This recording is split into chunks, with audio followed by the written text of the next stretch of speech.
saucy, meaty, beef broccoli. Hi guys! Welcome po ulit dito sa ating kusina!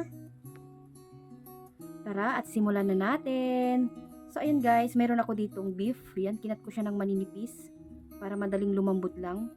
At syempre ituturo ko rin sa inyo paano palambutin yung ating beef. Ayun, i-marinate muna natin sa toyo. Bali 2 kutsarang toyo. And then nag-add din ako ng 1 kutsarang oyster sauce. Isa itong paborito ng mga anak ko. Ayan, beef broccoli, lalo na si Primo. Ayan, gusto niya guys yung broccoli.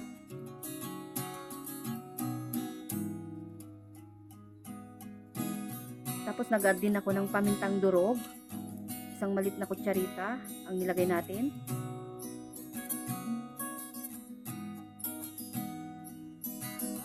Tapos nag-add din ako ng cornstarch, 1 kutsara. Tapos po guys, naglagay din ako dyan ng 1 kutsaritang baking soda. Hindi ko napakita sa inyo dahil nalobat na yung cellphone ko. Yun po yung isang pampalambot ng ating karne. Pagkatapos natin i-mix ito, ay itatabi natin kahit 1 oras para manot yung lasa ng ating beef. Hinalo ko lang siyang maigi guys para wala yung buo-buo ng nilagay nating cornstarch at saka yung ating baking soda. So ayan, habang nakatabi yung ating beef, nakamarinate, iba-blanch ko muna itong ating broccoli. Ayan, sinama ko na rin yung tangkay kasi mahaba yan guys, kaya sinama ko na rin. Masarap pa yan guys, para siyang sayote rin. Kayo ba sinasama nyo rin ba yung tangkay?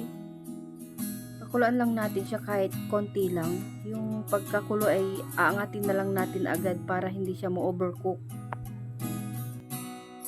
So yan guys, maraming pong salamat sa mga bago nating followers, saka yung ating mga viewers natin na nanonood na walang sawang panonood ng ating mga upload. Ayan, maraming pong salamat sa inyo. O baka naman nag-iisip ka pa ng uulamin mo today. Nako, ito ang may recommended ko ngayon guys. Ang masarap na beef broccoli. Ayan, pakuluan lang natin kahit saglit lang. Pagkakulo, ayan, ihawin natin kaagad. Ayan, okay na yan guys. Tapos nilagay ko rin po sa tubig na malamig para ma-stop na yung kanyang pagluluto. Para hindi siya mo-overcook guys. Ilagay nyo agad sa tubig na malamig. Ayan, okay na yan guys. Ngayon naman ay gagawa tayo ng sauce. May tubig tayo dito, 1 cup. Tapos naglagay ako ng oyster sauce. 2 kutsarang dark soy sauce.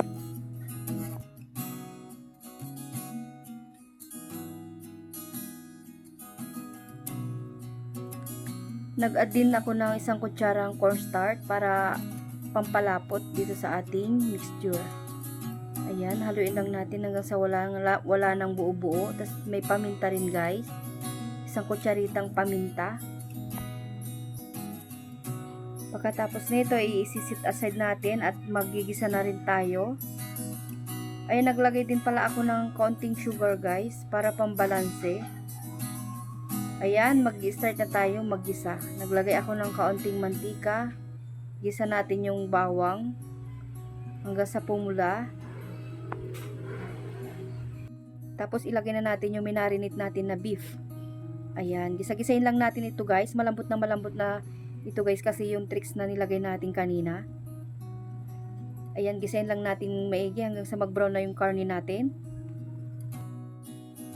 Naglagay din ako ng butter guys. Sinunod ko na lang din para mabango yung ating beef broccoli. Ayan, gisa-gisain lang natin ito.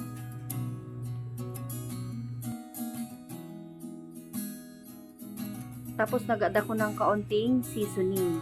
Ayan, kaunti lang guys. Tapos nilagay ko na yung mixture na kinanaw natin kanina, pampalapot. Ayan. Naku, sauce pa lang, ulam na. Ayan. Ang sarap nito guys. So ayan guys, malapot na.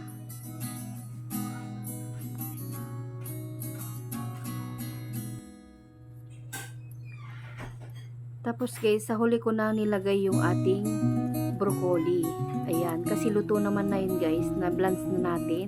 Ayan, ibinabaw ko na lang siya dyan. So ayan, naglagay din ako ng fried garlic para maganda yung ating plating. So ayan po, maraming pong salamat sa inyong panonood. Hanggang sa muli guys. Bye!